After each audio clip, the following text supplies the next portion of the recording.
Assalamualaikum warahmatullahi wabarakatuh. Perkenalkan, nama saya Sisri Nayanti dengan NIM 2301777 dari Prodi Sastra Indonesia, Fakultas Bahasa dan Seni, Universitas Negeri Padang. Baiklah, tujuan saya membuat video presentasi ini untuk memenuhi tugas mingguan dari mata kuliah Sejarah Sastra Indonesia, yaitu menganalisis unsur intrinsik dan ekstrinsik dari novel Kemarau, karya A.A. Nafis. Novel ini mengisahkan kemarau panjang melanda sebuah kampung, tanah jadi retak dan sawah pun jadi kering kerontang. Orang kampung pun mulai resah dan gelisah. Sebetulnya ada sebuah danau dekat kampung itu, namun orang kampung ternyata lebih suka pergi ke dukun. Dan setelah tak juga keramat dukun itu memberi hasil, barulah mereka ingat pada Tuhan. Mereka pergi setiap malam ke masjid mengadakan ratib, mengadakan sembahyang, meminta hujan, tetapi juga hujan tak kunjung turun juga. Hanya Sultan Duano yang berbuat lain. Pada ketika bandar-bandar tak mengaliri air lagi, sawah-sawah sudah mulai kering dan matahari masih terus bersinar maraknya. Tanpa gangguan awan sebening pun, diambilnya sekerat bambu, lalu disandangnya di ujung bambu itu, diambilnya air ke danau dan ditumpahkannya ke sawahnya. Baiklah, saya akan membahas unsur intrinsik dan ekstrinsik. Yang pertama, menganalisis unsur intrinsik dalam novel Kemarau, karya A.A. Nafis. Novel merupakan rangkaian cerita seperti cerpen, namun lebih panjang, bersifat fiksi, lebih kompleks, dan umumnya dibukukan. Dan di bawah ini akan dipaparkan struktur intrinsik dalam novel Kemarau karya A.A. Nafis. Yang pertama, tema.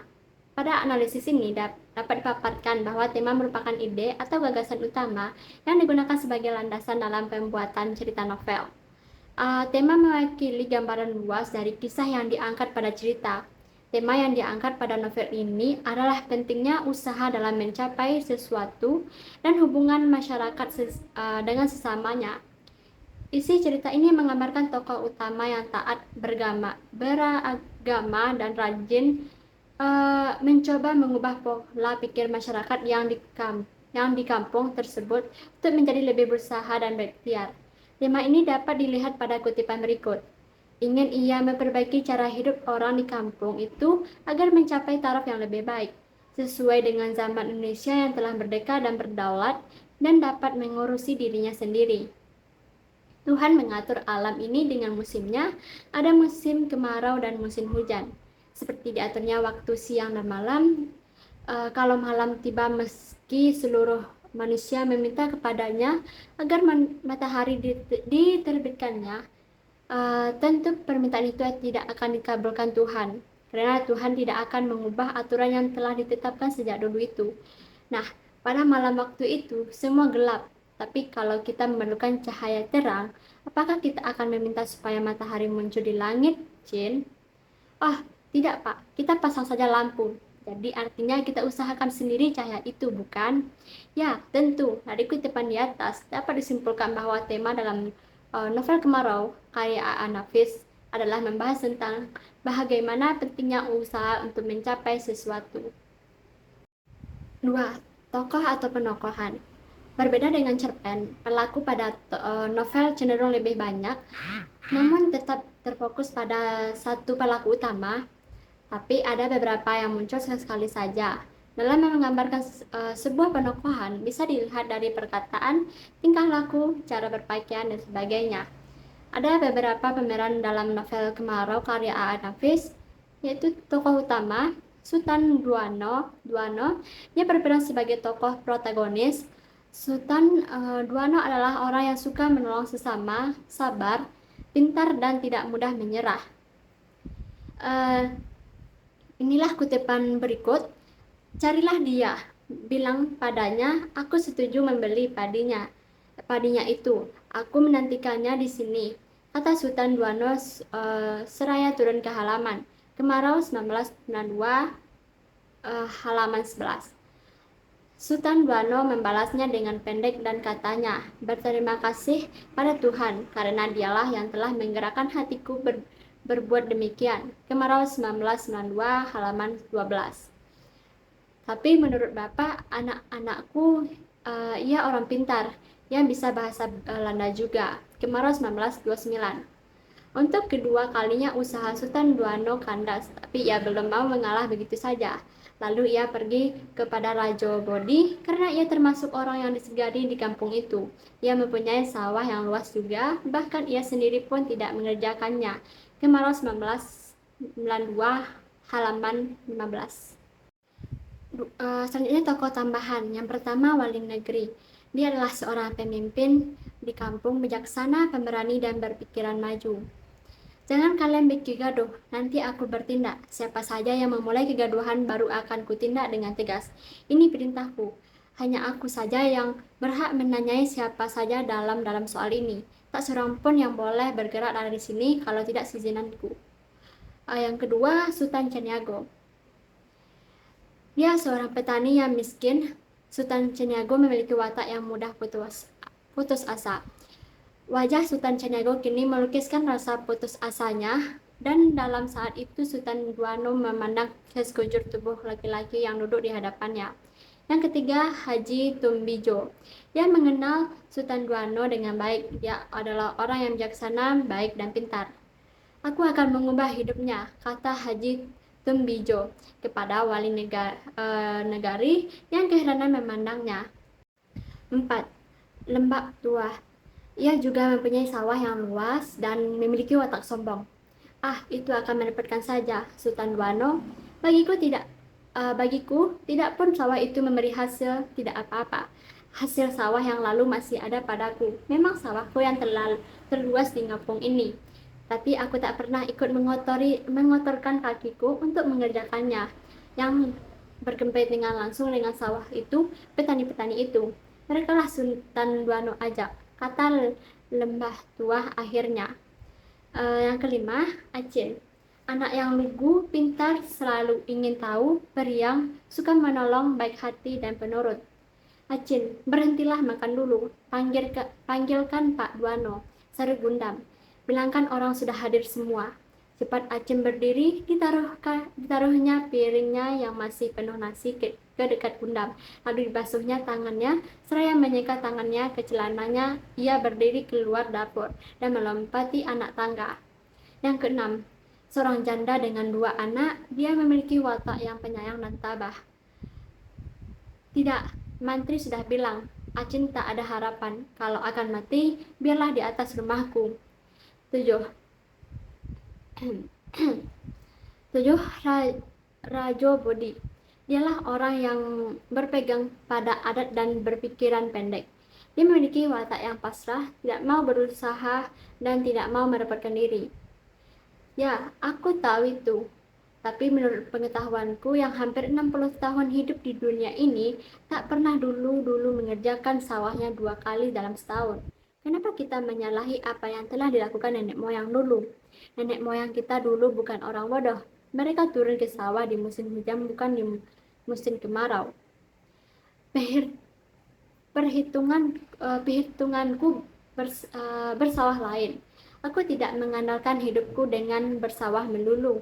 Hasil sawahku hanya cukup setengah tahun saja. Yang setengah tahun lagi kutuntut dengan mengarit kayu ke hutan. Mengapa pula waktuku kuhabiskan dengan mengangkut air dari danau?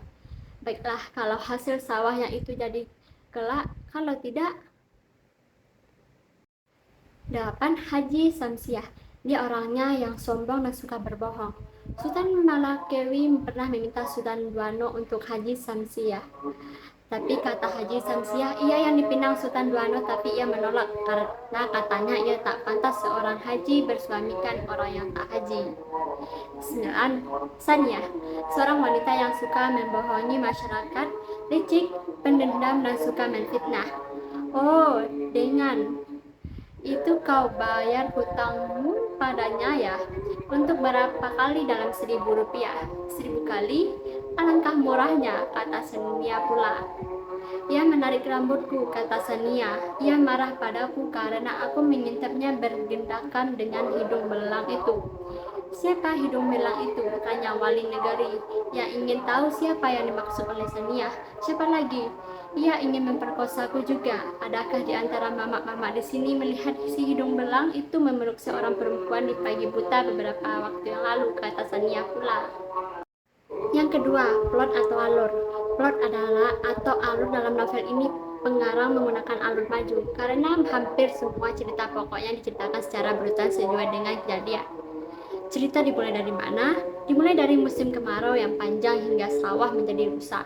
Semua petani mengeluh dan putus asa. Hanya seorang petani saja yang berbuat lain. Laki-laki itu bernama Sultan Duano. Sultan Duano memulai suatu kehidupan baru. Beberapa bidang sawah yang terlantar diminta izin pada yang punya untuk dikerjakan. Apa saja konfliknya, Sultan Duano berusaha untuk membujuk masyarakat untuk mau berusaha mengangkut air dari danau ke sawah. Dia terus berusaha untuk membujuk walaupun tidak membawakan hasil. Masyarakat masih tidak mau bergotong royong. Bahkan mereka menganggap Sultan Duano gila dan aneh. Klimaks, mulainya dari fitnah Sania kepada Gudam terhadap Sultan Duano, sehingga Sultan Duano diusir dari kampung tersebut. Kekecewaan Gudam kepada Sultan Duano, sehingga Gudam membiarkan Sultan Duano pergi dari kampung tersebut. Sultan Duano pun pergi ke kota Surabaya, tempat anaknya, karena dia mendapatkan surat dari anaknya, Masri, yang menyuruhnya untuk ke Surabaya. Dan sesampainya di Surabaya, dia mengetahui bahwa mertua anaknya adalah mantan dari istrinya. Dan dia menyembunyikan bahwa Masri dan Arni mereka menikah bersaudara. Dan Sultan Duano menyuruh ia untuk memberitahu Arni dan Masri. Tetapi ia tidak mau memberitahu, sedangkan Sultan Duano tetap ingin memberitahu Arni dan Masri bahwa mereka bersaudara. Dan terjadilah pertengkaran antara Sultan Duano dan dengan ia. Ia memukul kepala Sultan Duano bertubi-tubi sehingga Sultan Duano ambruk dan terjatuh ke lantai. Dan datanglah Masri yang menghalangi. Setelah ia memukul Sultan Duano, dia tersadar dengan apa yang dilakukan terhadap Sultan Duano dan dia menceritakan kepada Arni kalau mereka berdua bersaudara. Penyesalan. Bertahun-tahun kemudian, ia menemui ajalnya di rumah sakit. Tak lama setelah ia membuka rahasia perkawinan mereka dengan keinsafan dan kesadaran sebagai umat Tuhan yang tawakal dan beriman. Arni menikah kemudian dengan anak Haji Tumbijo dan Masri menikah dengan teman sekerjanya. Sedangkan Sultan Duano kembali ke desa di tepi danau. Hidup sekumpul dengan Gudam, di mana Acin dan Amah telah jadi anaknya dengan sah. 4. Latar atau setting. Yang meliputi setting atau latar sebuah novel adalah tempat, waktu, suasana, sosial budaya, dan keadaan lingkungan. Penggambaran setting atau latar cerita secara mendetail lebih baik karena cerita menjadi lebih mudah untuk dipahami dan membantu imajinasi para pembacanya. Yang pertama, latar waktu. Di waktu pagi dan sore. Setiap pagi dan setiap sore, para petani selalu memandang langit, ingin tahu apakah hujan akan turun atau tidak.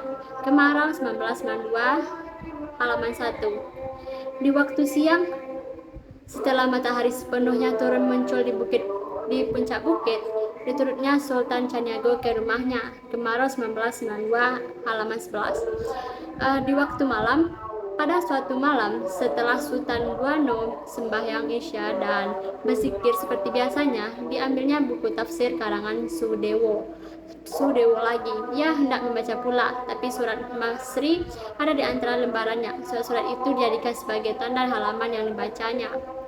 Yang keempat, di waktu suatu hari, di suatu hari Kamis sore, ketika ia mengadakan pengajian lagi untuk kaum perempuan di suraunya, ketika Sultan Duano sudah merasa tiba saatnya untuk mengaruhi kaum perempuan untuk bergotong royong mengangkut air, sebab kentara bedanya sawahnya yang disiram dengan tidak dicobanyalah mempengaruhi perempuan itu dengan kebijakannya berbicara. Menjelang senja, matahari hampir mencapai puncak bukit di seberang danau. Kemarau 1992, halaman 14. Selanjutnya latar tempat di sawah. Acin ingin punya jala. Acin ingin jadi kusir kalau sudah besar. Aish, aish, aish, katanya seraya melompat menyerukan kuda. Penyiru itu ditaruhnya di atas pagar hidup yang dipepatnya. Aku ingin jadi kusir, katanya pada dirinya. Aish, aish, aish. Teriaknya seraya melompat-lompat seperti kuda dan tangannya seolah memegang les. Dari pematang ke pematang ia berbuat seperti itu. Tiba-tiba ia terpeleset hingga jatuh ke dalam sawah. Kuda terpeleset masuk ke sawah, katanya. Kemarau 19 halaman 49.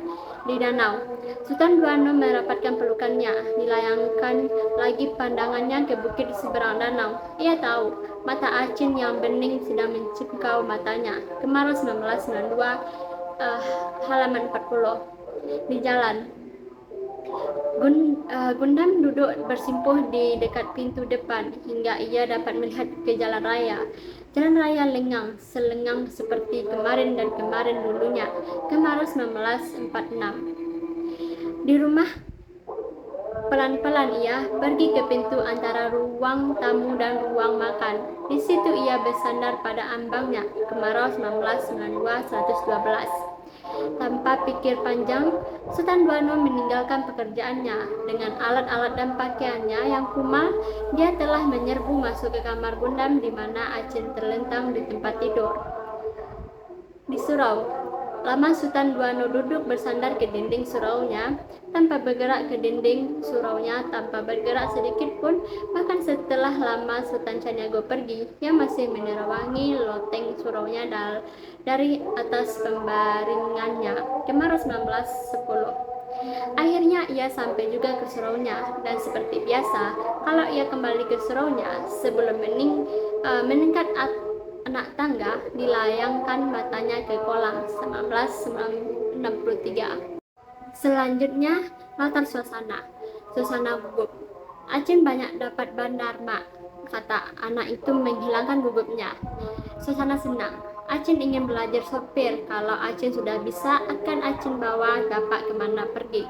Dut, dut, dut, brrr, katanya seraya berlari berputar dengan tangannya seperti seraya berputar-putar dengan tangannya seperti orang memegang setir. Kemarau 1952. Suasana marah dan sedih. Bapak orang jahat, bapak naik lewat jendela. Acin benci pada bapak. Lalu tiba-tiba ia menangkupkan mukanya ke atas lututnya dan ia menangis. Kemarau 1954. Suasana sedih. Anakku, anakku, kata Sultan Duano dengan sedih dan patah semangat jiwanya. Dicobanya meraih Masri, tapi Masri mengelak dan bertambah mundur. Kemarau 1992 halaman 66. Suasana takut. Kemana akan ku cari Masri? Kataku ketakutan. Kemarau 1967. Suasana tegang. Engkau jangan main-main pula dengan aku, Mang Kuto, kata pendekar Sultan, salah seorang keluarga Saniyah yang juga hadir di situ. Kemarau 1997. Diam, aku tak menanyai kau, bentak wali negari padanya. Kemarau 1999. Yang kelima, sudut pandang. Sudut pandang yang digunakan adalah sudut pandang orang ketiga. Gundam duduk bersimpuh di dekat pintu depan hingga ia dapat melihat ke jalan raya. Jalan raya lengang, selengang seperti kemarin dan kemarin dulunya. Hanya bila pasar jalan itu ramai hingga lewat lohor. Kemarin 1946. Belum lama ia pergi, tiba-tiba didengarnya Kutar memanggil. Sambil menyeka matanya, ia menoleh. Kutar melambai padanya dari ambang pintu surau Sultan Duano. Kemarau 1951. Yang keenam, gaya bahasa. Gaya bahasa yang digunakan dalam novel ini pada umumnya segar dan menarik. Nafis menggunakan bahasa Minang, bahasa daerahnya. Contohnya Bedo, Wali Nagari, Sultan, Ete, Mingkoto, Rajo, dan lain-lain, yang mana bahasa tersebut merupakan bahasa dalam daerah Minangkabau. Soalnya memang begitulah. Setiap hari kalau kami melihat guru menyangkut air dari danau, kami seolah disindir, seolah guru umpati, seolah guru marahi. Jadi bedo kami karenanya. Lain halnya dengan guru tidak mengangkut air itu lagi. Tentu kami tidak merasa disindir, tidak merasa dimarahi. Tentu kami akan terus datang mengaji setiap Kamis. Kemarau 1944. 7. Amanat. Yang pertama, jika kita ingin memperoleh hasil yang lebih baik, kita harus mau berusaha. Yang kedua, hidup berjuang dengan keikhlasan adalah jalan untuk memenuhi Tuhan Yang Maha Esa. Ketiga, bukan kemewahan tujuan hidup. Tujuan hidup adalah kedamaian, tidak berbuat dosa tapi banyak pahala. Yang keempat, kalau hati disakiti orang, jangan ambil tindakan, Pikirkan dulu adakah gunanya kita marah atau tidak. Selanjutnya yaitu menganalisis intrinsik novel Kemarau karya A.A. Nafis. Yang pertama, pendekatan ekspresif atau pengarang Haji Ali Akbar Nafis, lebih dikenal dengan nama A.A. Nafis, yang di kalangan sastrawan digelari sebagai kepala pencemooh.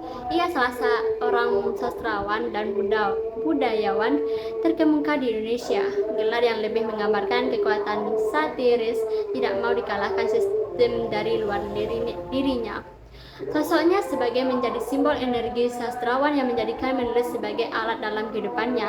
A.A. Nafis adalah sang pencemooh, adalah sosok yang ceplas-ceplos apa adanya, kritik-kritik sosialnya mengalir apa adanya, untuk membangun kesadaran setiap pribadi agar hidup lebih bermakna. Ia selalu mengatakan yang hitam itu hitam dan yang putih itu putih. Ia amat gelisah negeri ini digeroti para koruptor. Pada suatu kesempatan ia mengatakan, kedati menulis adalah alat utamanya dalam kehidupan, tapi jika dikasih memilih, ia akan pilih jadi penguasa untuk menangkap para koruptor. Walau itu tahu risikonya, mungkin dalam 3 bulan ia justru duluan ditembak mati oleh koruptor. Dalam novel Kemarau ini, penulis ingin memberikan berbagai macam pesan dan sangat menarik, berkisah tentang gambaran masyarakat di daerah Minang pada saat itu.